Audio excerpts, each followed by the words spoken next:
Alhamdulillah ala ihsani wa syukru lahu ala taufiqihi wa amtinani. Asyhadu an la ilaha illallah wahdahu la syarika lahu ta'ziman li sya'ni. Wa asyhadu anna Muhammadan abduhu wa rasuluhu ila ridwani. Allahumma shalli alaihi wa ala alihi wa ashabihi wa ikhwani. Kita lanjutkan bahasan kita tentang al-kabair, dosa-dosa besar, karya al-Imam Adz-Dzahabi Asy-Syafi'i rahimahullahu taala. Dan kita masuk insyaallah pada kesempatan kali ini dosa besar ke-10 dan juga dosa besar yang ke-11 ya. 10 dan 11.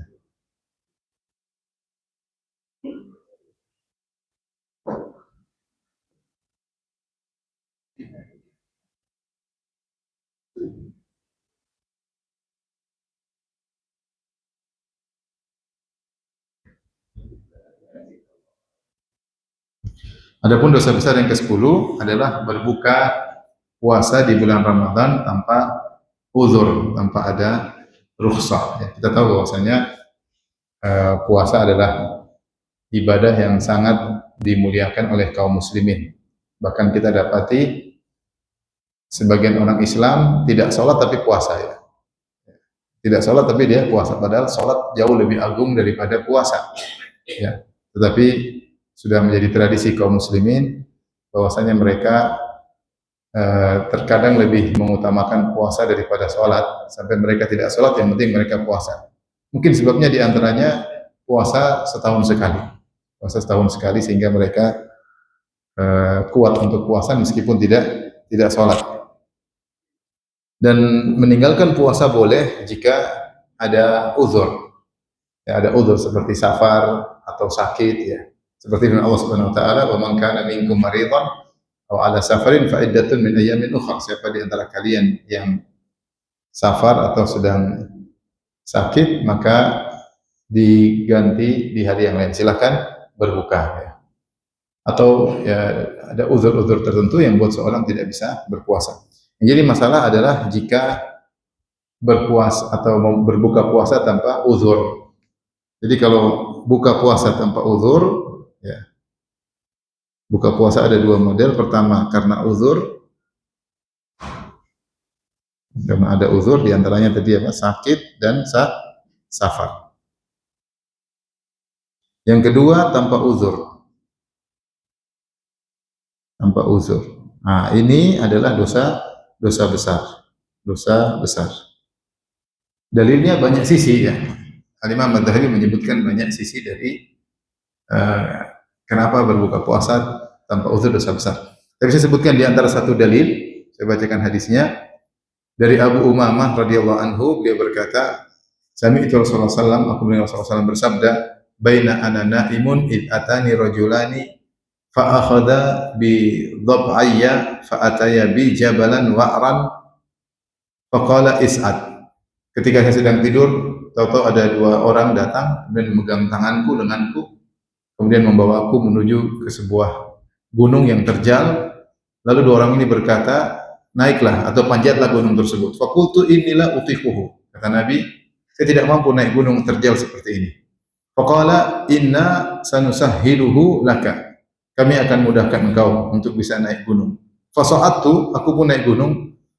Hatta idza kuntu fi sawa'il jabal, ketika aku sudah tiba di puncak gunung, idza bi aswatin syadidatin, tiba-tiba aku mendengar suara teriakan yang keras. Faqultu ma hadhil aswat, aku bertanya, suara apakah ini, teriakan ini? Qalu hadza wa ahlin nar, ini adalah teriakan aungan para penghuni neraka jahanam. Tsumman talaqa bi, kemudian mereka berdua bawa aku, fa idza qaumun mu'allaquna bi araqibihim, tiba-tiba aku mendapat satu kaum yang mereka digantung di neraka jahanam di kaki mereka. Urqub itu apa namanya? Kalau kaki ininya namanya urqub. Ini kaki, ini betis di sini. Tumit di atas apa? Di atas tumit. Itu namanya urqub. Tiba-tiba mereka digantung tergantung di atas tumit mereka. Musyaqqaqatun asdaquhum, sambil mulut mereka robek. Tasilu asdaquhum daman, ini asdaq namanya, asdaq. Dan mulut mereka mengeluarkan darah. Qultu man haula? Siapa mereka itu? Qala, dua orang ini berkata, haula illadzina yuftiruna qabla tahillati saumihim. Mereka ini adalah orang-orang yang berbuka puasa sebelum waktunya berbuka. Jadi mereka berpuasa, tapi mereka berbuka sebelum waktunya. Ternyata mereka diazab dengan azab yang pedih, dengan teriakan suara yang keras dan digantung seperti itu. Hadis riwayat Ibnu Khuzaimah, Ibnu Hibban, ya, dan dinyatakan sahih oleh Al Albani rahimahullahu taala. Jadi dosa besar kenapa buka puasa tanpa udzur? Pertama, dalilnya adalah ancaman, ya, digantung di neraka, digantung di kaki di neraka dengan serta suara teriakan. Dan kita tahu di antara definisi dosa besar adalah diancam dengan adab secara khusus. Semua dosa yang ada ancaman siapa yang melakukan demikian masuk neraka, itu menunjukkan dosa tersebut dosa besar. Baik, dalil yang kedua bahwasanya berbuka puasa dosa besar adalah kisah seorang yang ketika dia berbuka dia merasa terbakar. Kisah seorang lelaki ketika di siang hari bulan Ramadan kemudian dia berhubungan dengan istrinya. Kata Abu Hurairah, tatkala kami sedang duduk bersama Nabi, idja'ahu rajulun, tiba-tiba datang seorang laki dan dia berkata, "Ya Rasulullah, halaktu." Ya Rasulullah, aku telah binasa. Dia menggunakan kata halaktu, aku telah binasa. Dalam riwayat yang lain dia mengatakan ihtaraqtu, aku sudah kebakaran. Jadi dia mengatakan halaktu itu maknanya binasa. Dalam riwayat yang lain dia mengatakan ihtaraqtu, yaitu terbakar. Maksudnya apa? Terbakar dengan dosa. Maka Rasulullah bertanya, "Ma ahlakaka? Apa yang buat kau binasa?" Kata dia, "Waqatu alam ra'ati wa ana shaim." Saya menggauli istriku padahal sedang berpuasa di bulan Ramadan. Maka ini buat dia binasa. Maka Rasulullah suruh dia bayar kafarah. Kata Rasulullah SAW, "Hal tajidu raqabatan tu'tikuha?" Apakah kau punya budak untuk kau merdekakan sebagai kafarah? Qala la, saya tidak punya. Maka Rasulullah pindah pada kafarah berikutnya.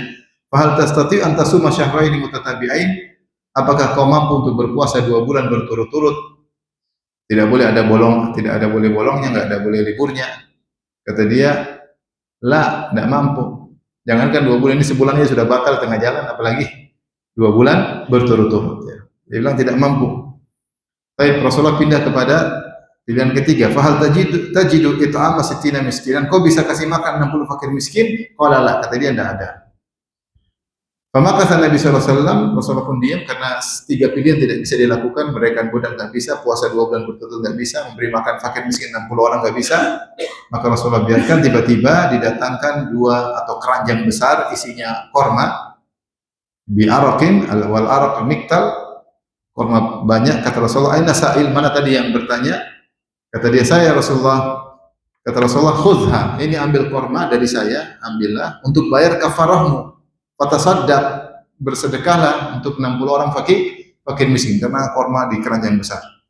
Maka orang ini bertanya, a'ala afqara minni ya Rasulullah? Apakah saya bersedekah kepada orang yang lebih miskin dari saya? Wallahi ma baina labataiha ahlu baitin afqaru min ahli baiti. Demi Allah ya Rasulullah, di Madinah ini saya yang paling miskin.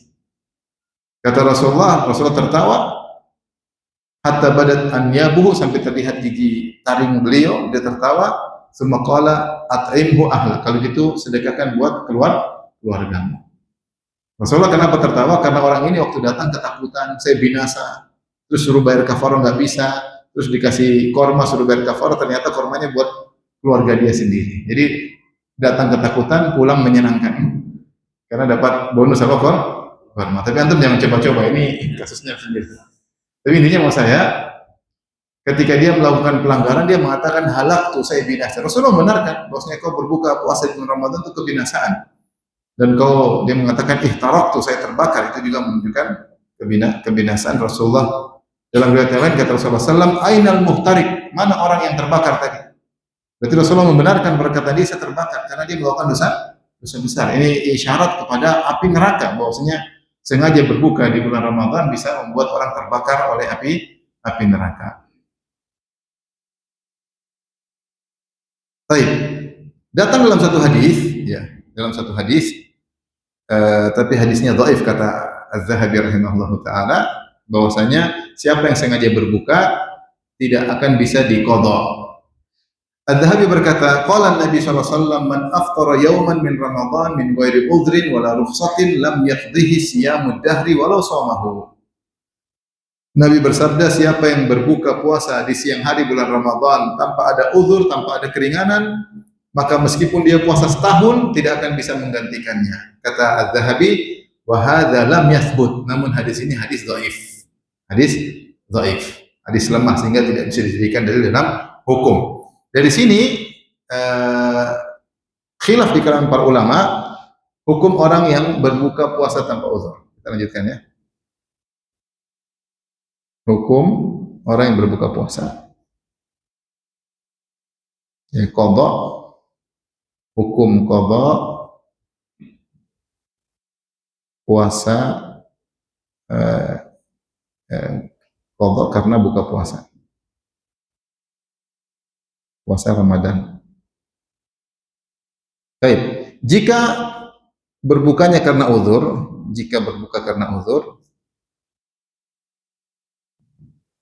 atau karena keringanan, maka kata Allah Subhanahu wa taala, "Man kana minkum maridan aw ala safarin fa iddatun min ayyamin ukhra." Kata Allah, fa iddatun min ayyamin ukhra.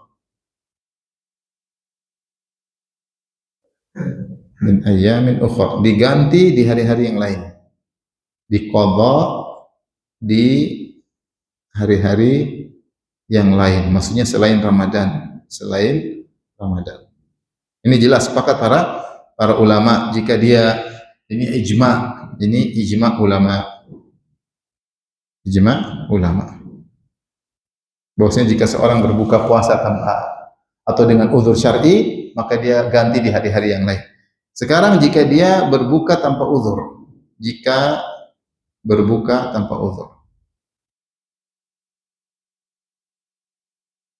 syar'i, apakah bisa diqadha? Maka ini ada khilaf di kalangan para ulama. Khilaf, ada dua pendapat. Pendapat pertama bahwasanya tidak bisa diqadha. Percuma. Kenapa tidak bisa diqadha? Karena perintah untuk qadha datang pada orang yang berbuka karena ada uzur. Seperti dalam surat Al-Baqarah tadi, kata Allah, "Faman kana minkum maridan aw ala safarin fa iddatun min ayyamin ukhra." Siapa yang sakit atau karena safar kemudian dia tidak puasa, maka ganti di hari yang lain. Allah suruh ganti, tapi buat orang yang berbuka karena uzur. Nah, bagaimana kalau orang berbuka tanpa uzur? Kata mereka tidak bisa qadha. Kata mereka pertama, ayat dalam surat Al-Baqarah terkait orang yang ada uzur. Orang berbuka dengan uzur. Berarti kelazimannya kalau tanpa uzur tidak bisa, ayat itu tidak berlaku. Sehingga tidak percuma, yang ada cuma taubat. Terus bagaimana caranya? Bertaubat saja. Kenapa dia buka puasa tanpa uzur? Yang kedua datang hadis, tapi hadisnya dhaif. Ada hadis tapi dhaif. Tadi hadis yang kita bacakan, namun lemah. Ya, tadi siapa yang berbuka puasa dengan sengaja meskipun dia ganti setahun penuh, tidak ada faedahnya, hadisnya lemah. Tetapi mereka mengatakan ayat yang menyuruh mengqadha itu terkait orang yang beruzur. Terus bagaimana solusinya? Hanya bertobat. Sebenarnya mengatakan bertobat, perbanyak puasa sunnah.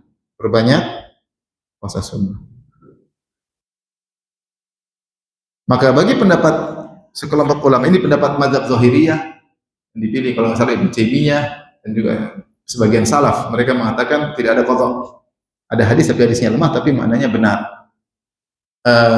Dan ini kalau misalnya yang terjadi pada sebagian kita, mungkin waktu masa muda nggak pernah puasa, baru sadar umur 60 tahun, baru sadar, udah mau mati baru sadar. Terus gimana puasa-puasa dulu? Ya gimana? Kali aja kamu dewasa umur 15. Enggak, saya dewasa lebih cepat 14 tahun ya sudah. Dewasa 14 tahun, 14 sampai 60 berapa tahun? Berapa itu? 26 tahun. Sudah. Berarti kau harus puasa qadha 26 tahun kali 30. 26 kali 30 berapa itu? Banyak lah. 750 tambah 30, 780. 780 hari. Puasa terus. Ini berat, tidak semua orang bisa melakukannya. Oleh karenanya bagi pendapat pertama ya sudah tobat.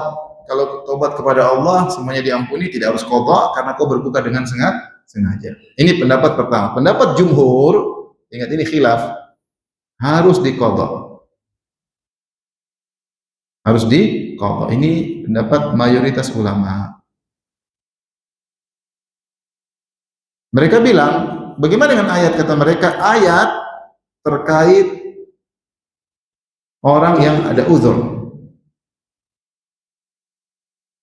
Nah, kalau yang ada uzur saja suruh qadha, apalagi yang tanpa uzur. Jadi mereka menggunakan qiyas aulawi. Dengan qiyas aulawi berarti yang tanpa uzur lebih utama untuk mengqadha. Utama untuk mengqadha. Jadi mereka mengatakan wajib. Kalau dulu tidak puasa harus dicicil, karena harus dicicil. Kalau nggak mampu, walinya yang mencicil. Pokoknya harus dibayar. Nah, ini pendapat agak berat, tapi ingat pendapat mayoritas ulama. Saya lebih condong pada pendapat pertama, tapi ini masalah khilafiyah. Saya lebih condong pada pendapat pertama karena perintah mengqadha hanya berlaku bagi orang yang punya uzur. Ini persis permasalahan seperti masalah sholat. Orang yang sholat tidak sholat karena malas. Ini khilaf di kalangan para ulama. Kalau sholat karena tidak sholat karena uzur ketiduran atau ketiduran atau lupa, maka dia sholat ketika ingat. Kata Nabi sallallahu alaihi wasallam, "Man nama an sholatin aw nasiyaha falyusalliha idza dzakaraha." Siapa yang ketiduran sholat atau lupa, maka hendaknya dia sholat ketika ingat. Ini semua sepakat. Kalau dia tidak sholat karena uzur, maka begitu dia ingat dia qadha. Nah, bagaimana yang malah sholat dulu? Dia sengaja tidak sholat. Maka khilafnya seperti ini persis. Sebagian ulama mengatakan tidak bisa diqadha, yang ada cuma bertobat, perbanyak salat sunnah. Sebagian ulama mengatakan harus diqadha. Nah, kalau ada orang punya utang tidak sholat selama 20 tahun, gimana dia bayar? Caranya kata para ulama, tergantung dia mau bayar berapa tahun. Kalau dia mau bayar 1 tahun selesai, maka setiap kali setelah sholat duhur, dia sholat 20 kali lagi, duhur lagi 20. Jika dia lakukan selama setahun, utang lunas. Kalau dia mau bayar hutang dalam waktu 2 tahun, berarti setiap kali sholat, duhur, dia sholat lagi duhur 10 tahun. Sehingga dia lakukan 2 tahun hutang lunas. Kalau dia mau cicil selama 5 tahun, berarti setiap sholat duhur, sekali sholat duhur lagi 2 kali. Tinggal bagi, 20 bagi berapa? Bagaimana kalau hutangnya 60 tahun? Berat. Tapi intinya ini masalah khilafiyah. Saya lebih condong pada pendapat bahwasanya tidak diqadha. Yang ada cuma bertobat kepada Allah. Kemudian kalau bisa perbanyak puasa sunnah maka silakan. Baik, Imam Zahabi rahimahullah menyebutkan tentang agungnya puasa sehingga isyarat, dia menyebutkan dalil-dalil tentang dosa besar, yaitu tentang bahwasanya puasa Ramadan sangat agung. Puasa Ramadan sangat agung. Sehingga kalau ada orang sengaja berbuka, ini isyarat dia dosa besar. Di antaranya Imam Zahabi berkata, qala as-salawat Rasulullah sallallahu alaihi wasallam, qala as-salawatul khams. Nabi sallallahu alaihi wasallam bersabda, salat 5 waktu, wal jum'ah ila jum'ah, Jumat 1 Jumat berikutnya, wa Ramadan ila Ramadan, Ramadan 1 Ramadan berikutnya, kafaratun lima bainahunna majtunibatil kaba'ir. Maka akan menjadi penebus dosa-dosa di antara kedua Ramadan selama dijauhi dosa-dosa besar. Maksudnya bagaimana? Ada orang Ramadan tahun 2024 sampai 2025, di tengah-tengah itu dia sering maksiat, tapi bukan dosa besar. Mungkin dia nonton film Korea, mungkin dia ngumbar pandangan, mungkin dia dusta-dusta sedikit-sedikit, mungkin dia banyak lah. Namanya kita tidak terlepas dari dosa-dosa. Kemudian taruhlah dia tidak bertobat. Kemudian dia puasa tahun 2025 dengan puasa yang diterima oleh Allah Subhanahu wa taala. Selama dia tidak melakukan dosa besar, maka seluruh dosa selama setahun diampuni oleh Allah Subhanahu wa taala. Meskipun dia tidak bertobat. Apalagi kalau dia bertobat kepada Allah Subhanahu wa taala. Ini taruhlah dia tidak bertobat, tapi dia hanya terjerumus dalam dosa kecil, bukan dosa besar. Kemudian dia berpuasa di tahun berikutnya, maka Ramadan 1, Ramadan berikutnya menghapuskan di antara keduanya. Ustaz, kalau nggak ada dosa gimana? Mustahil nggak ada dosa. Tapi seandainya seorang tidak ada dosa, maka derajatnya naik. Sama seperti sabda Nabi, al-umratu ilal umrati kafaratun lima bainahuma. Umrah satu dengan umrah berikutnya akan menghapus dosa-dosa di antara keduanya. Ustaz, saya baru umrah bulan lalu, kayaknya belum ada dosa. Kok tahu belum dosa? Saya di rumah aja, nggak pernah kemana-mana, ke masjid, di rumah nggak pernah ngomong, insya Allah nggak ada dosa. Ngapain saya umrah lagi? Kok umrah lagi tidak apa-apa. Kalau kau tidak ada dosa, maka derajatmu dinaikkan. Kalau kau nggak ada dosa, derajatmu dinaikkan. Tapi sepertinya sulit seorang tidak berdosa meskipun sebulan. Sehari aja nggak berdosa susah. Apalagi sebulan tidak berdosa. Jadi intinya ketika Ramadan bisa menggugurkan dosa selama setahun, berarti Ramadan ini suatu ibadah yang agung. Suatu ibadah yang agung. Nah, kalau ada orang melanggarnya berbuka, tidak mengindahkan keagungan bulan Ramadan, maka ini syarat dia terjerumus dalam dosa besar. Bahkan Imam Zahabi menyebutkan pendapat sebagian ulama yang mengatakan siapa meninggalkan puasa Ramadan kafir. Siapa yang tidak puasa Ramadan kafir. Ini ada pendapat, namun pendapatnya lemah. Saya bacakan kata Az-Zahabi rahimahullah, wa qala Hammad bin Zaid an Amr bin Malik an-Nukri an Abil Jauza an Ibni Abbas radhiyallahu anhuma. Dari sahabat Ibnu Abbas beliau berkata, urul islami wa qawaiduddin salasatun. Sungguhnya tali Islam dan pondasi Islam ada 3. Siapa yang meninggalkan salah satu dari 3 ini maka dia kafir. Apa 3 pondasi tersebut? Syahadatu alla ilaha illallah, la ilaha illallah. Yang kedua, wassalatu, salat. Yang ketiga, wa shaum Ramadan, puasa bulan Ramadan. Kemudian kata Ibnu Abbas, faman taraka wahidatan minhunna fahuwa kafir. Siapa yang meninggalkan salah satunya, tidak syahadah atau tidak salat atau tidak puasa Ramadan, maka dia kafir. Wa tajiduhu katsiral mali wa lam yahujja wa lam yuzakki wa lam yahilla wa la yahilla damuhu. Kata Ibnu Abbas, kau dapati dia punya harta banyak tapi tidak mau haji, tidak mau bayar zakat, tidak kafir, tidak halal darahnya. Tapi kalau dia tidak puasa, halal darahnya. Kalau tidak sholat, halal darahnya. Ini pendapat sebagian ulama. Jadi khilaf. Kalau orang tidak puasa Ramadan, tidak puasa sama sekali, kafir atau tidak? Khilaf. Sebenarnya mengatakan kafir, sebenarnya mengatakan tidak kafir. Tapi ketika ada khilaf tentang kafirnya atau tidak orang tidak puasa, ini menunjukkan dosa. Tidak puasa dosa yang besar. Sampai ada perselisihan di kalangan para ulama apakah kafir atau tidak. Kemudian Az-Zahabi menyebutkan hadis berikutnya. Ini orang yang puasa, tapi puasanya masih terkontaminasi dengan maksiat.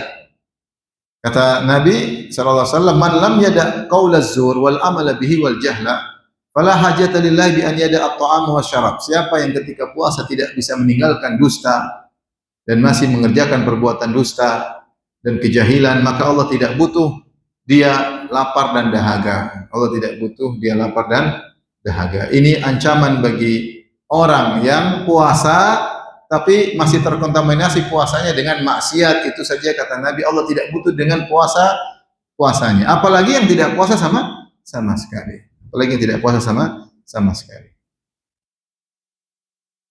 Kemudian Imam Zahabi membawakan hadis berikutnya tentang meruginya orang yang berpuasa namun tidak diampuni.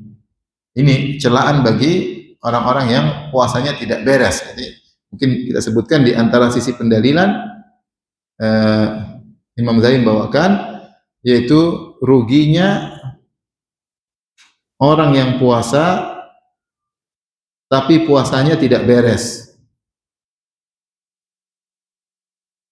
Tidak beres. Apalagi yang tidak puasa, apalagi yang tidak puasa sama sekali.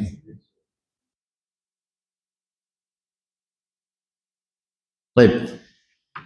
Kata Nabi sallallahu alaihi wasallam, "Ragima anfu mri'in adraka syahra Ramadan falam yukfar lahu." Celaka. Ragima anf, yaitu anf itu hidung, ragim itu maksudnya tanah, yaitu tersungkur hidungnya di tanah, menunjukkan kerugian dan kehinaan. Siapa orang yang seperti itu? Yang tersungkur hidungnya di tanah dan mengalami kerugian, yaitu yang mendapati bulan Ramadan ternyata dia tidak diampuni. Ini dia puasa, tapi mungkin puasanya tercampur, terkontaminasi dengan kemaksiatan, sehingga dia tidak mendapatkan puasa yang afdal, sehingga tidak diampuni dosanya. Kata Nabi, ini adalah orang yang celaka. Ya. Hadis ini berasal dari hadis yang panjang. Saya bacakan tentang kenapa Nabi mengatakan demikian. Karena bulan Ramadan itu kesempatan diampuni dosa. Ternyata dia tidak bisa diampuni. Berarti orang ini kebangetan parah. Kata Abu Hurairah, atan Nabiya anna Nabiya sallallahu alaihi wasallam raqal mimbar. Suatu hari Rasulullah SAW naik di atas mimbar. Faqala amin amin amin. Rasulullah mengucapkan 3 kali amin amin amin. Qila lahu ya Rasulullah, ma kunta tasna'u hadza? Kenapa kau bilang amin amin amin? Biasanya kau tidak begitu. Faqala qala li Jibril. Kata Nabi, tadi Jibril bilang ke saya, makanya saya aminkan. Jibril berdoa, kata Jibril alaihissalam, ragima anfu abdin adraka abawaihi au ahadahuma lam yudkhilhul jannah. Kata Nabi SAW, celaka seorang hamba masih dapat kedua orang tuanya, tapi dia tidak bisa masuk surga. Dia masih mendapati kedua orang tuanya hidup atau salah satunya, namun tidak bisa masuk surga. Ini hamba yang celaka. Kenapa celaka? Karena untuk masuk surga gampang, tinggal berbakti sama orang tua. Kalau dua-duanya ada alhamdulillah, kalau tidak ada cuma satunya saja kita berbakti, mudah masuk surga, mudah. Berbakti kepada orang tua mewakili banyak ibadah. Mungkin dia nggak banyak sholat malam, mungkin dia nggak banyak puasa sunnah, mungkin dia, tapi ternyata dia berbakti, ini sangat mudah bikin masuk surga. Ternyata dia diberi kesempatan masih bisa bertemu dengan orang tuanya, apalagi di masa jompo. Ternyata dia tidak bisa masuk surga. Ini anak kebangetan. Celaka anak seperti ini tidak menjadikan pertemuan dia dengan orang tuanya sebagai sarana untuk masuk surga. Maka Rasulullah mengatakan celaka. Kenapa celaka? Karena kesempatan besar tidak dia manfaatkan. Celaka orang seperti ini. Ini yang pertama. Maka Jibril bilang demikian, aku bilang amin. Aku bilang amin. Yang kedua, kata Rasulullah SAW, kata Jibril, ragima anfu abdin dakhala alaihi Ramadan lam yughfar lahu. Celaka orang bertemu dengan bulan Ramadan ternyata tidak bisa diampuni. Kenapa celaka? Karena Ramadan kesempatan diampuni. Ramadan ada 29 malam atau 30 malam, dan setiap malam seorang mungkin diampuni. Kata Nabi SAW, walillahi utaqa'u minan nar wa dzalika kullu lailah. Setiap malam ada orang-orang dimerdekakan dari neraka jahanam, dan itu berlaku setiap malam. Artinya di malam pertama bulan Ramadan mungkin kau tercatat masuk surga. Kalau kau tidak berhasil malam pertama, masih ada malam kedua. Kau tidak berhasil, masih ada malam ketiga. Kau tidak berhasil, masih ada malam berikutnya sampai malam 29 dan malam 30. Kalau ternyata selama 29 malam sebulan penuh kau tidak diampuni, ini kau kebangetan. Celaka orang seperti ini. Berarti kesempatan yang luar biasa tidak dia manfaatkan. Makanya Jibril doakan kecelakaan. Kata Jibril, celaka orang seperti ini. Kata Nabi, amin. Amin. Yang ketiga, kenapa Rasulullah bilang amin?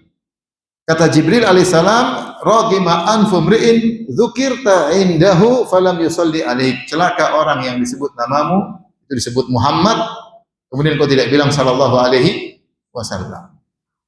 Faqultu amin. Aku mengatakan amin. Kenapa? Bakhil, dapat pahala, mudah dapat pahala. Tinggal kalau sebut Muhammad kita bilang apa? Sallallahu alaihi wasallam. Apa susahnya? Kita dapat syafaat.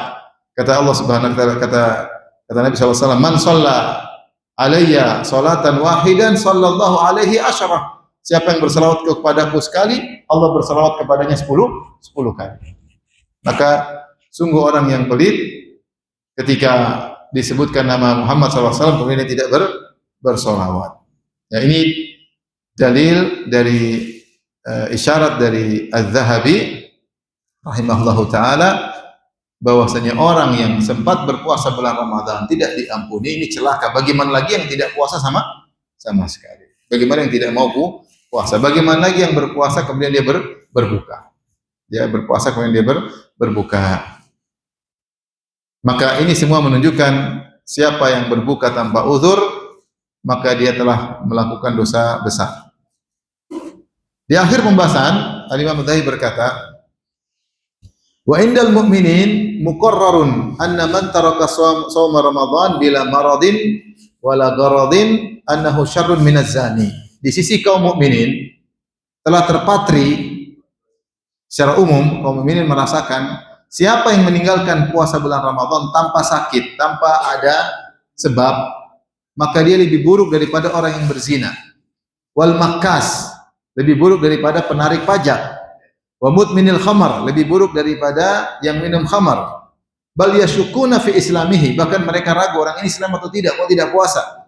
Wa yadhunnuna bihi zandaqata wal inhilal, dan disangka ini orang adalah orang zindik atau orang munafik. Ini benar. Kaum muslimin kalau ada minum khamar masih dibilang Islam. Minum khamar muslim. Makan riba muslim. Tukang menarik pajak muslim. Tapi kalau tidak puasa ini Islam atau bukan? Begitu atau tidak? Kalau dikatakan kaum muslimin? Ya. Orang tidak sholat saja masih dibilang muslim. Tapi kalau sudah tidak puasa, ini muslim atau bukan? Munafik atau zindik? Menunjukkan bahwasanya pengagungan kaum muslimin terhadap bulan Ramadan sangat luar biasa. Dan ini menguatkan bahwasanya siapa yang berbuka puasa tanpa uzur, maka dia terjerumus dalam dosa besar dan diancam tadi di awal pengajian kita sebutkan, disiksa di neraka dengan diikat kakinya digantung, lantas dia berteriak, kemudian robek mulutnya dan mulutnya mengeluarkan darah karena dia ternyata berbuka puasa di bulan Ramadan. Dari sini pembahasan berikutnya. Bagaimana hukum jualan makanan di bulan Ramadan? Ya. Bagaimana kita punya warung, kita jualan di bulan Ramadan. Kenapa kamu jualan? Ya kan yang beli orang kafir. Orang kafir ya, orang muslim saya nggak mau jual, orang kafir. Kan banyak orang yang tidak puasa. Ada orang kafir, ada musafir, ada wanita haid, ada orang sakit. Baik. Seandainya dia jual makanan hanya untuk orang sakit, orang musafir, maka nggak ada masalah. Karena memang mereka boleh untuk apa? Berbuka. Tapi bagaimana hukumnya dia jual makanan untuk orang non muslim? Boleh nggak di bulan Ramadan kita jual makanan buat non muslim? Boleh nggak? Bilang aja Allah alam, jangan sok tahu. Baik. Bagaimana hukumnya? Pendapat yang benar, kita tidak boleh membantu non muslim untuk melakukan maksiat, tidak boleh. Karena non muslim meskipun dia tidak diwajibkan melakukan ibadah-ibadah, tapi dia akan disiksa atas ibadah yang tidak dia kerjakan. Jadi saya ulangi, non muslim kalau bahasa kita apakah? Kafir. Non muslim kafir atau bukan? Non muslim kafir atau bukan? Kafir. Ada yang bilang jangan bilang kafir, bilang non muslim. Sama aja kafir dan muslim. Kita bilang non muslim, iya non muslim sama dengan non surga, sama kan? Non surga sama dengan neraka. Apa bedanya? Baik. Non muslim kafir, dia ya tidak wajib menjalankan kewajiban-kewajiban kecuali setelah masuk Islam. Jika masuk Islam. Perhatikan, meskipun dia tidak, karena dia kalau dia sholat pun tidak sah, dia sholat, dia puasa pun tidak sah, karena dia kafir. Tetapi yang benar, dia tetap diazab atas semua kewajiban yang dia tinggalkan.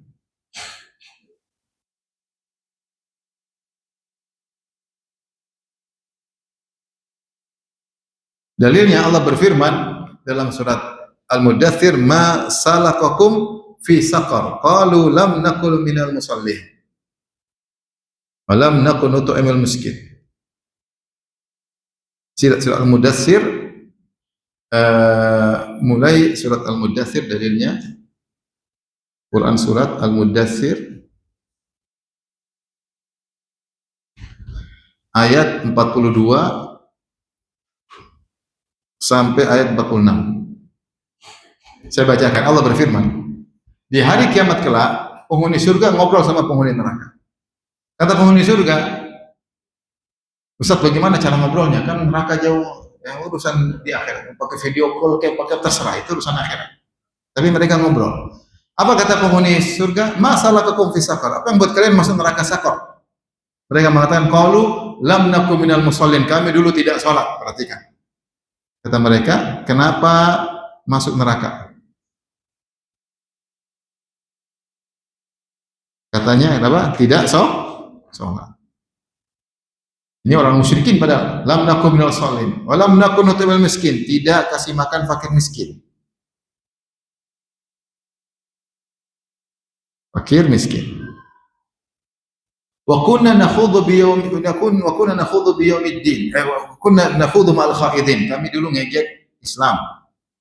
Ngejek Islam. Wa kunna nukadzibu bi yaumiddin. Kami mendustakan hari kiamat. Hatta atana al-yakin, sampai kami mati.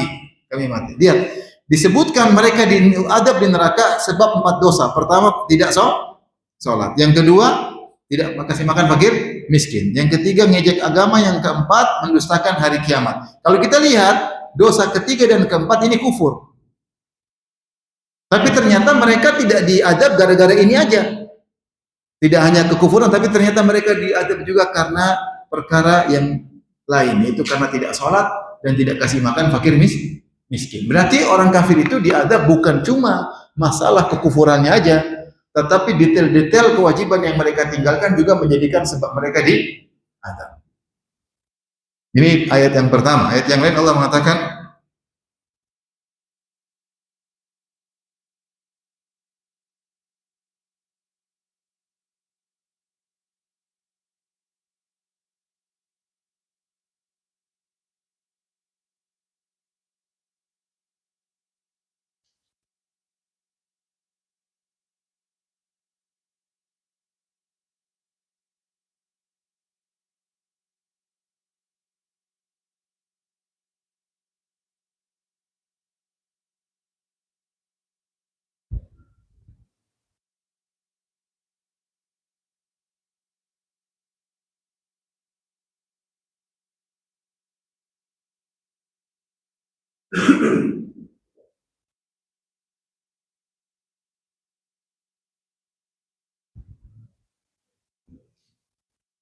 kata Allah dalam surat Fussilat, perhatikan juga ini surat Al-Mudaththir yang pertama, yang kedua, ya, dalam surat Fussilat. Fussilat surat 41 ayat 6 sampai ayat 7. Allah berfirman, saya tuliskan ayatnya di sini. Wa wailul lil musyrikin. Kata Allah, wa wailul lil musyrikin. Celaka orang-orang musyrikin. Ayat berikutnya, alladzina la yu'tuna zakata. Alladzina la yu'tuna zakata. Wa hum bil akhirati hum kafirun. Wa hum bil akhirati hum kafirun. Perhatikan, Allah mengatakan celaka. Ini celaka. Celaka bagi apa? Celaka bagi kaum musyrikin. Celaka dari 2 sebab. Sebab pertama, mereka kafir kepada akhirat. Kepada akhirat, dan ini jelas mereka kafir. Berikutnya karena tidak bayar zakat. Tidak bayar zakat. Orang kafir kalau bayar zakat sah atau tidak? Orang kafir kalau bayar zakat sah atau tidak? Tidak sah, harus masuk Islam dulu. Tetapi mereka disiksa gara-gara tidak bayar zakat. Ini dalil bahwasanya orang kafir itu kalau di neraka bukan cuma karena kekufuran saja. Semakin banyak kewajiban yang mereka tinggalkan, semakin banyak maksiat yang mereka kerjakan, maka mereka semakin diazab. Dari sini kita tidak boleh membantu mereka untuk bermaksiat. Di antaranya tidak boleh kita jual makanan di siang hari bolong untuk orang musyrik makan. Nggak boleh. Jadi nggak boleh. Nggak boleh jualan nasi uduk jam 7, nggak boleh. Kalau mau jualan nasi uduk jam 7 malam. Adapun jam 8 pagi, jam 10 siang, nggak boleh. Meskipun yang beli orang musyrik. Ustaz orang musyrik, ya, nggak boleh bantu dia maksiat. Nggak boleh. Sama seperti kita nggak boleh jual pakaian telanjang buat wanita musyrikah. Ini wanita kafirah, dia kan nggak perlu untuk pakai jilbab. Ya, tapi kau bantu dia bermaksiat, kau juga dosa. Karena dia akan diadab akibat aurat yang dia buka. Meskipun dia kalau pakai jilbab juga percuma. Karena dia kafirah. Paham? Jadi intinya kita orang muslim tidak boleh membantu non muslim untuk melakukan dosa menurut Islam, nggak boleh. Nggak boleh kita sengaja orang muslim, ini bir silakan minum, kok kan kafir bir, nggak boleh. Meski menurut mereka bir halal, nggak boleh kita bantu. Nggak boleh kita bantu mereka riba, nggak boleh. Karena ketika mereka melakukan yang haram, riba, minum bir, berbuka puasa, tidak sholat, mereka dosa. Kalau kita bantu, kita ikut dosa. Kata Allah, wala ta'awun 'alal itsmi wal udwan. Jangan tolong menolong dalam dosa dan permusuhan. Saya tanya lagi, kalau begitu, boleh enggak orang Islam jual nasi uduk buat orang musyrik jam 7 pagi? Enggak boleh. Bulan Ramadan enggak boleh, enggak boleh. Kalau yang beli wanita haid boleh. Wanita haid boleh. Dia lagi haid ya, tidak apa-apa, dia boleh buka puasa ya. Tapi kalau orang musyrik ya, lelaki yang tidak boleh karena membantu maksiat. Ini hukumnya umum. Saya katakan tadi, misalnya tidak boleh seorang kafir, karena di luar negeri kita dapati sebagian saudara kita jualan narkoba kepada orang kafir. Jadi orang ngaji tapi jualan narkoba, ini nyata, saya bukan main-main. Jadi mereka bilang kan orang kafir, jadi mereka cari uang dengan jualan apa? Narkoba. Nggak boleh, meskipun halal bagi orang kafir, bagi orang Islam nggak boleh. Jadi kita tidak boleh membantu maksiat meskipun kepada non-muslim. Nggak boleh. Tapi kita punya rumah sewa, kita tahu yang mau sewa orang kafir yang menurut mereka mungkin zina nggak apa-apa, non-muslim. Boleh nggak kita sewakan orang untuk berzina? Kan agama kamu zina haram, agama kami zina boleh. Tetap nggak boleh. Berarti kita bantu terjadi proses apa? Berzina. Nggak boleh. Ini saya ingin sampaikan bahwasanya tidak boleh seorang muslim jualan makanan di siang hari bulan Ramadan meskipun kepada non-muslim. Kalau yang menjelang berbuka ya boleh, siapa aja boleh beli. Gorengan apalagi. Karena buat berbuka. Tapi kalau dia beli sambil ngicip ya nggak boleh. Oke. Ada yang bertanya sebelum kita lanjutkan dosa berikutnya? Ada yang bertanya? Bapak Ibu silakan. Si Mik Ibu belakang.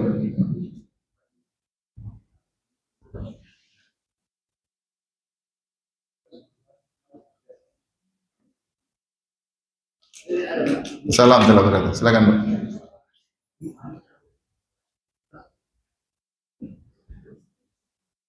Nggak bunyi ya?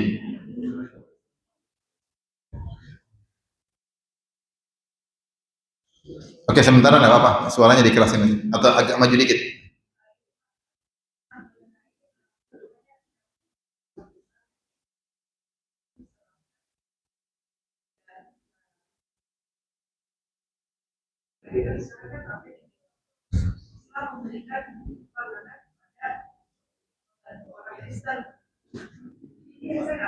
Makanannya apa maksudnya?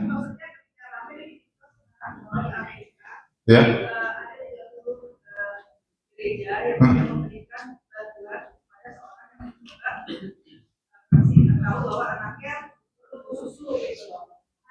Karena hanya masjid yang memberikan susu itu dan dia tidak menyatakan namanya.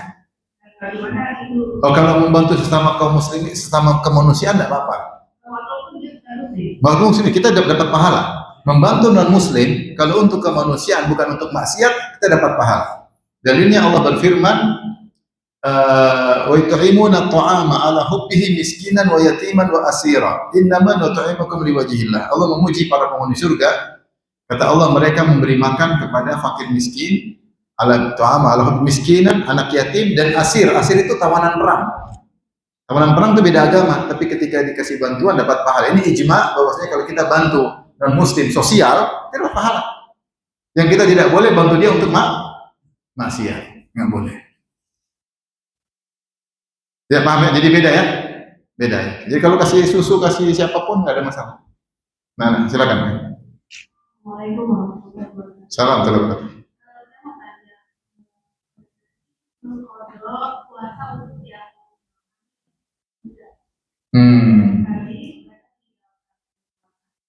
Karena hamil dan menyusui. Ya.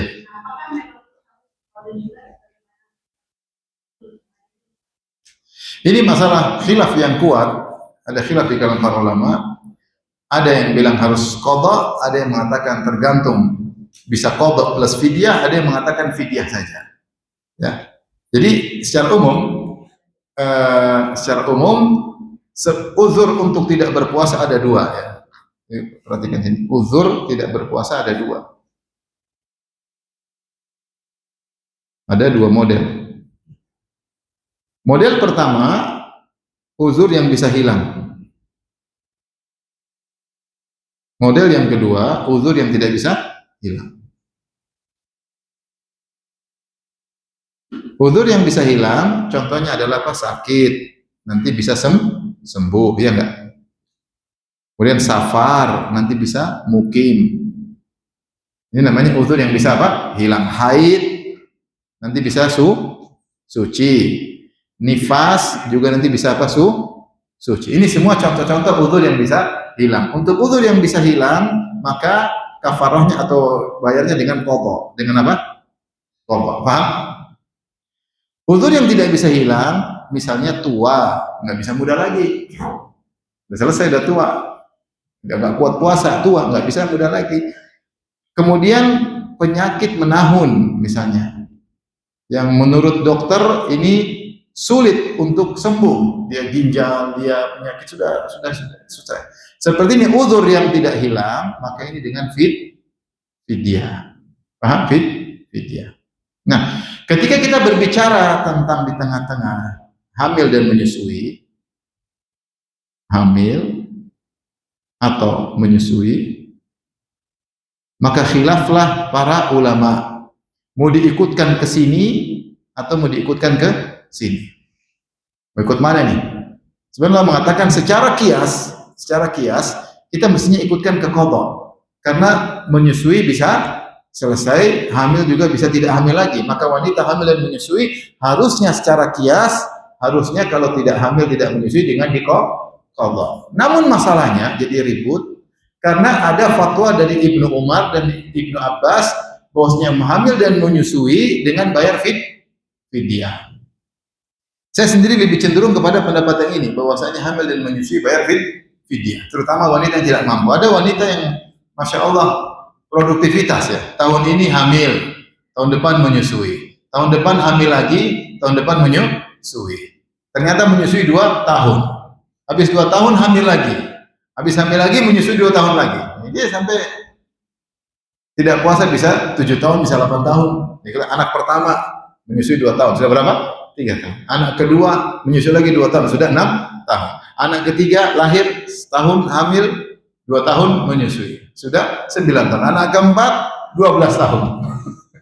Suruh bayar 12 tahun agak berat. Maka saya sering kasih fatwa di tengah, kalau dia mampu untuk mengqadha, hendaknya dia mengqadha. Kalau dia nggak mampu, dia bayar fidyah. Kenapa ada fatwa dari Ibnu Abbas dan Ibnu Umar? Jadi masalah khilafiyah, tentu ada yang berpendapat begini, yang berpendapat. Ada bahkan yang menggandengkan siapa yang buka puasa karena takut anaknya, double qadha fidyah. Siapa yang buka puasa karena dianya tidak kuat, maka qadha saja. Tapi kalau dia ternyata sebenarnya dia kuat tapi takut anaknya bermasalah gara-gara dia puasa, maka dia bayar double qadha dan fidyah. Ini pendapat yang paling lama menggabungkan keduanya. Harusnya salah satunya. Tapi ini masalah khilafiyah. Tapi kalau ibu tanya saya pilih pendapat fidyah. Saya pilih pendapat fidyah, itu saya terapkan kepada istri saya. Nggak mampu bisa puasa, nggak mampu, ya udah fidyah aja lah. Daripada udah fidyah. Fidyah aja. Baik, pertanyaan terakhir. Ada lagi bertanya? Ya. Sedikit di luar tema, Pak. Ya. Tadi kan membahas tentang makanan tadi. Kalau kita menerima makanan, ya kita tidak tahu pasti kehalalannya. Kalau tergantung. Jadi kalau kita di suatu daerah yang kita tidak tahu halal atau haramnya, tergantung zahirnya. Zahirnya bagaimana? Kalau kita di negara Islam, orang-orang Islam, maka hukum asalnya apa? Halal. Sekarang kita antum pergi ke misalnya ke warung ayam goreng. Pastikan ayam goreng itu apakah benar ayamnya halal, kan kita nggak tahu. Memang waktu nyembelih bilang bismillah. Memang ayamnya disembelih atau disetrong, kan kita nggak pernah tahu. Tapi kita tidak dituntut untuk ngecek setiap warung makan, karena kita sedang belanja di negeri Islam dan hukum asal zahirnya orang Islam itu halal semuanya. Maka tidak perlu nanya-nanya. Lain halnya kalau kita di Bali misalnya, ya seperti itu, maka kita perlu waspada. Kalau yang antar makanan bukan orang Islam, kita perlu waspada. Kita boleh nanya, ini mohon maaf, ini buat orang Islam enggak? Maksudnya kita kan tahu agama kita ada peraturan. Nah, tapi kalau kita di negara Islam, kita nggak usah nanya. Kalau misalnya dari toko yang menjual makanan halal juga. Ya pokoknya kalau antum ragu, Ragu, mending antum tanya.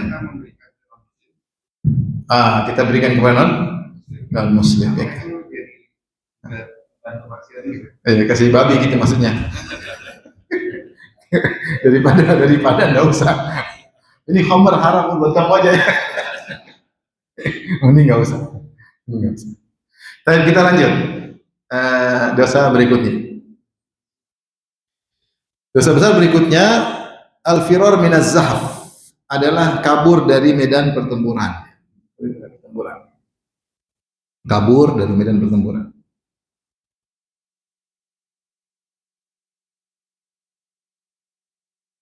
Dan ini adalah salah satu dosa besar. Ketika Rasulullah SAW menyebut tentang dosa-dosa besar, Rasulullah menyebut antaranya al-firar minaz zahf, yaitu kabur dari medan pertempuran. Allah berfirman dalam surat Al-Anfal ayat 16, kata 16, dalam ayat 16 kata Allah, "Wa man yuwallihim yawma idzin duburahu illa mutaharrifan liqitalin aw mutahayyizan ila fi'atin faqad ba'a bi ghadabin min Allah wa ma'wahu jahannam wa bi'sal masir." Siapa yang mengundurkan diri pada waktu peperangan bukan karena untuk kembali lagi atau bukan karena untuk gabung dengan kelompok lain, kemudian kabur dari pertempuran, faqad ba'a bi ghadabin min Allah, maka dia dimurkai oleh Allah. Wa ma'wahu jahannam, dia tempatnya di neraka jahanam. Wa bi'sal masir, dan neraka tempat seburuk-buruk tempat kembali. Berarti dalil orang yang kabur dari peperangan tanpa ada uzur, maka dia diancam dengan neraka dan dimurkai oleh Allah. Ya. Dampak jadi boleh berpaling, jadi boleh berpaling dengan 3 syarat, dengan 3 kondisi. Pertama, jika mutaharrifan liqital, untuk kembali lagi.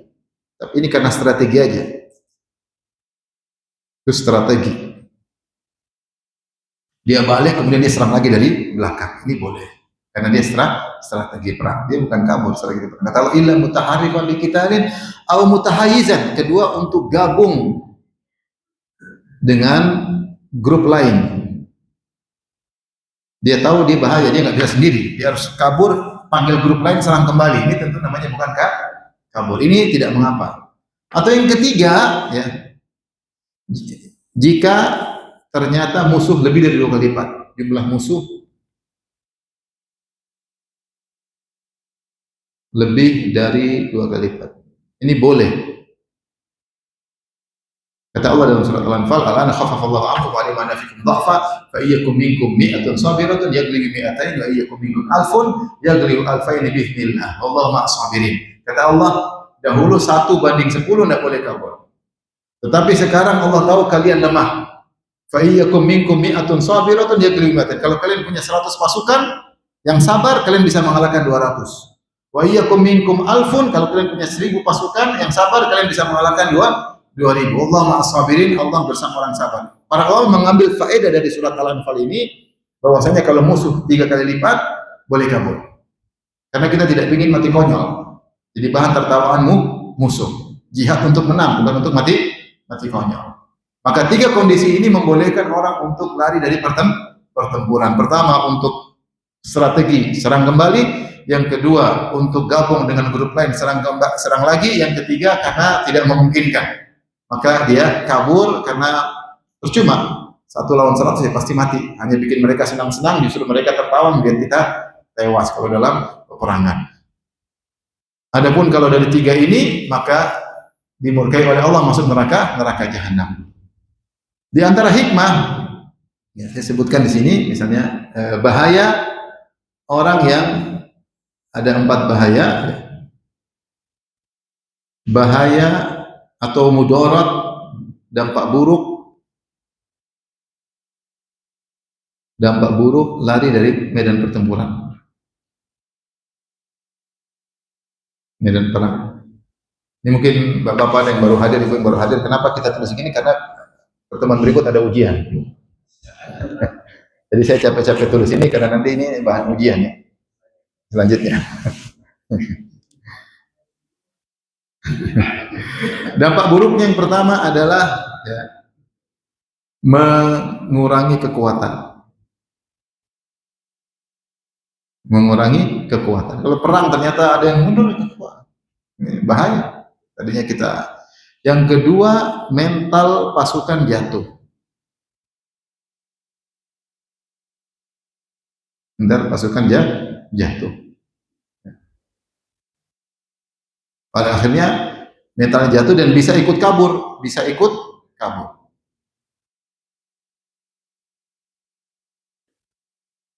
Kemudian diantaranya sebabnya ya, jadi rusak strategi. Seandainya sejak awal jumlah sekian orang sekarang perang, musuh 3.000, kemudian pasukan dia 2.000, dia bisa bikin strategi. Tapi kalau ternyata di tengah-tengah 1.000 kabur, tinggal 1.000, strategi bisa kacau. Mending dari awal dia tidak ikut perang daripada, maksudnya lebih baik kau tidak ikut perang dari awal daripada di tengah peperangan kabur. Makanya lari dari medan pertempuran itu dosa besar. Dosa besar ya. Jadi menjadikan musuh semakin senang. Kalau yang keempat, menjadikan musuh semakin pede. Menjadikan musuh semakin semangat. Tapi kalau tidak kabur, maka musuh semakin gentar. Oleh karenanya kalau kita lihat sejarah-sejarah, ya, memang meskipun 2 kali lipat, kalau musuh 2 kali lipat boleh kabur, tapi kenyataannya banyak sahabat meskipun musuh 2 kali lipat mereka tidak kabur.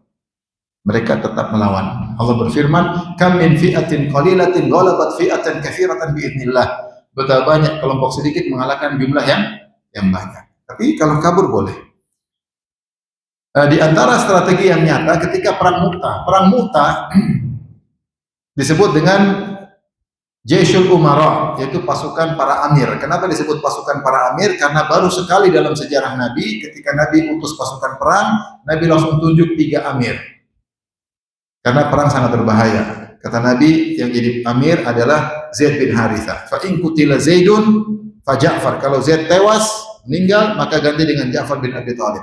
Kalau Ja'far meninggal, diganti dengan Abdullah bin Rawahah. Kenapa Nabi langsung tunjuk 3? Karena kemungkinan mereka meninggal sangat besar. Pertama kali Nabi siapkan pasukan perang jumlahnya 3.000 berangkat menuju Mu'tah. Mu'tah itu dari Madinah mungkin 1.000 kilo. Kita kalau suruh perang jalan 1.000 kilo mungkin mati duluan sebelum sampai. Maka berjalan para sahabat sekitar 1.000 kilo sampai di sana ternyata musuhnya 200.000. Berapa banding berapa? 1 banding 70. 3.000 lawan 200.000. Berat.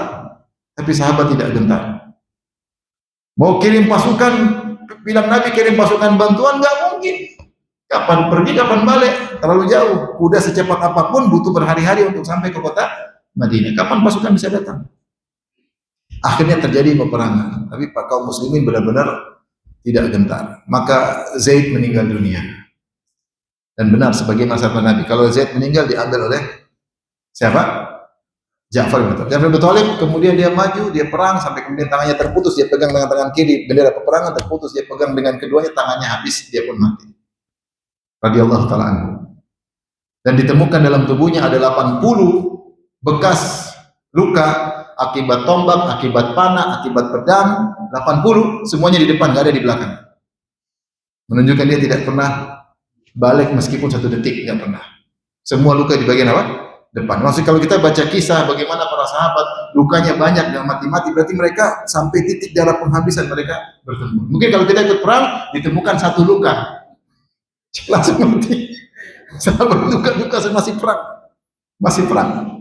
Masih cerita tentang kisah ketika seorang sahabat kalau nggak salah perang Badar atau perang Badar, kemudian tangannya putus tapi masih nyantol, maka dia tak berperang. Tangannya masih nyantol. Sampai ketika dia sakit, dia injak tangannya, dia tarik biar lepas. Kata Az-Zahabi, inilah jagoan yang sesungguhnya. Bayangkan tangan sudah putus masih apa? Bertempur. Akhirnya ketika Ja'far meninggal dunia, ganti Abdullah bin Rawahah. Abdullah bin Rawahah agak ragu-ragu. Maka kemudian dia bicara tentang jiwanya, wahai jiwaku, ayo mau surga, masuk, ayo. Akhirnya dia meninggal dunia. Ketika 3 meninggal, Rasulullah tidak menyebut orang keempat. Maka semua bingung siapa yang jadi amir. Mereka semua siap mati. Akhirnya secara aklamasi mereka menunjuk Khalid bin Walid. Kenapa Rasulullah tidak sebut Khalid? Karena Khalid baru masuk Islam. Nggak mungkin baru masuk Islam sudah jadi jago pendekar apa panglima. Tapi nanti Rasulullah tahu secara firasat nanti mereka pun akan tunjuk siapa? Khalid. Dan ternyata Khalid, dan Rasulullah cerita di Madinah meninggal, Allah kasih kabar ilmu gaib, kata Nabi meninggal Zaid, doakan kawan kalian, istaghfiru li akhikum, mohon ampunan bagi mereka. Kemudian kata Nabi, diambil bendera perang oleh Ja'far, Ja'far pun meninggal, qutila Ja'far syahidan, istaghfiru li akhikum, Ja'far mati syahid, doakanlah saudara kalian. Kemudian diambil pedang oleh bendera peperangan oleh Abdullah bin Rawah, kemudian meninggal, maka doakanlah saudara kalian. Kemudian kata Rasulullah, maka bendera peperangan fa akhadhaha sayfun min suyufillah, maka diambil oleh pedang Allah. Sejak saat itu Khalid dikenal dengan pedang Allah. Maka Khalid berkata, hari itu saya bertempur, patah 9 pedang di tanganku, 9 pedang. Ini lagi cerita sahabat, pedang 9 patah. Kalau kita tangan kita yang patah-patah. Ini pedang patah, ganti pedang berikutnya, teng patah. Masya Allah, kuatnya kayak apa sahabat. Tapi Khalid tahu perang hari berikutnya, dia tahu kita nggak bakalan menang. Secara strategi nggak mungkin 3.000 lawan 200.000. Maka dia ganti posisi. Yang sebelah kanan pindah sebelah kiri, yang bagian depan pindah belakang pindah ke depan, sehingga musuh menyangka ada batuan. Terus di belakang dia bikin kuda-kuda bergerojolak, debu-debu seakan-akan ada pasukan di belakang, padahal nggak ada pasukan bantuan. Akhirnya musuh takut. Ini kemarin aja sudah susah setengah mampus lawan mereka, apalagi sekarang ada bantuan. Akhirnya Khalid perang mulai mundur masuk ke daerah padang pasir, musuh Romawi nggak berani mengejar, maka Khalid pun selamat. Strategi nggak mungkin lawan sini, dan mereka mundur dengan elegan karena musuh tidak berani mengejar. Ini contoh bahwasanya karena jumlah begitu banyak boleh mundur ya. Maka adapun ketika perang Uhud, perang Badar, meskipun jumlah lebih berlipat, maka para sahabat tidak boleh kabur karena Nabi bertahan. Kalau Nabi bertahan, maka tidak boleh kabur, harus tetap berperang bersama Rasulullah Sallallahu Alaihi Wasallam. Dan akhirnya setelah Nabi meninggal di zaman Khulafaur Rasyidin, perang selalu tidak seimbang, tetapi selalu kaum muslimin yang menang, sehingga mereka melakukan Romawi, menaklukkan Persia meskipun jumlah tidak seimbang. Ya. Allah alam bisawab. Ini mungkin disampaikan pada kesempatan ini 2 dosa besar. Jangan lupa pertemuan berikutnya ada ujian. Kalau ada yang bertanya, saya persilahkan. Wallahu ta'ala a'lam bishawab.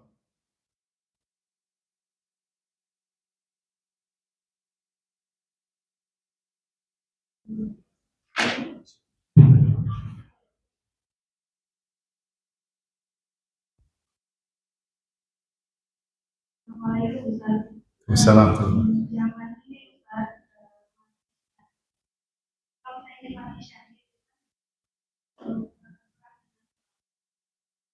Ya.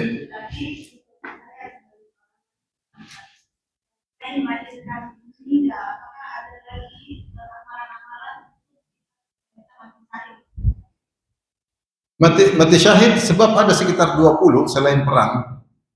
Ketika Rasulullah bertanya, "Ma ta'uduna asy-syahida fikum?"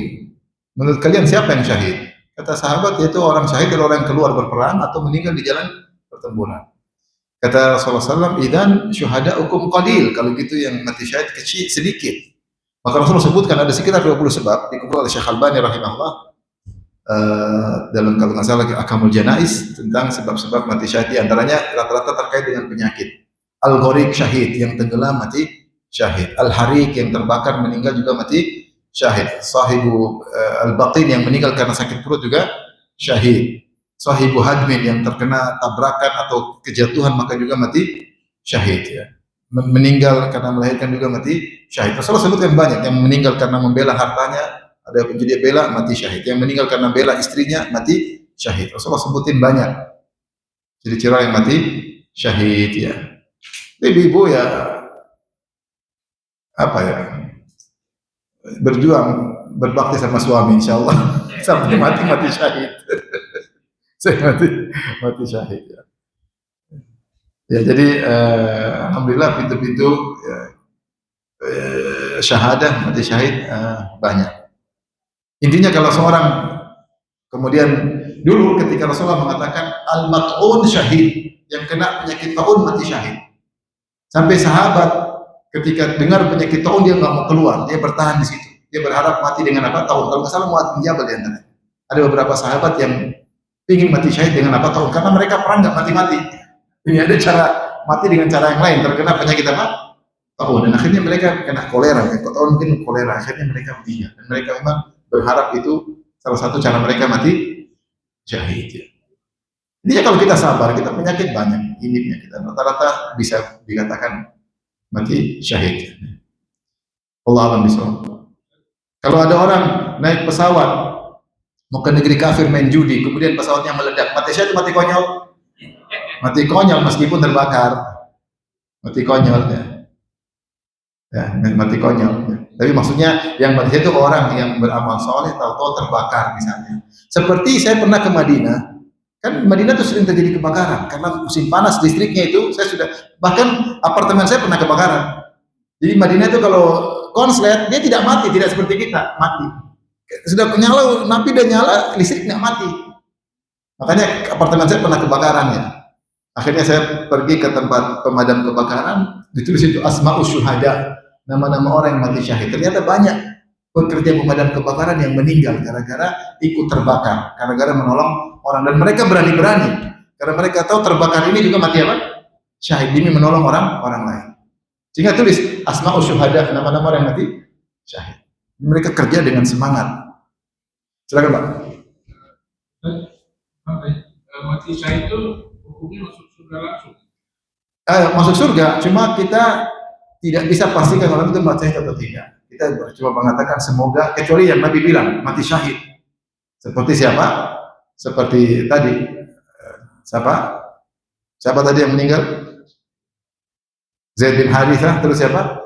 Ja'far, terus Abdullah bin Rawaha. Seperti para syuhada Uhud. Rasulullah, kalau Rasulullah namakan mereka syahid, maka mereka mati syahid. Tapi kalau kita yang lihat, kita bilang mudah-mudahan mati syahid, karena kita nggak bisa pastikan, nggak bisa pastikan. Ada yang bertanya?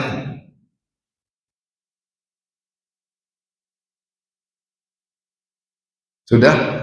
Alhamdulillah kalau begitu sampai sini saja dulu kajian kita. Insyaallah kita di kesempatan yang lain. Subhanakallah bihamdika asyhadu an la ilaha illa anta astaghfiruka wa atubu ilaik. Assalamualaikum warahmatullahi wabarakatuh.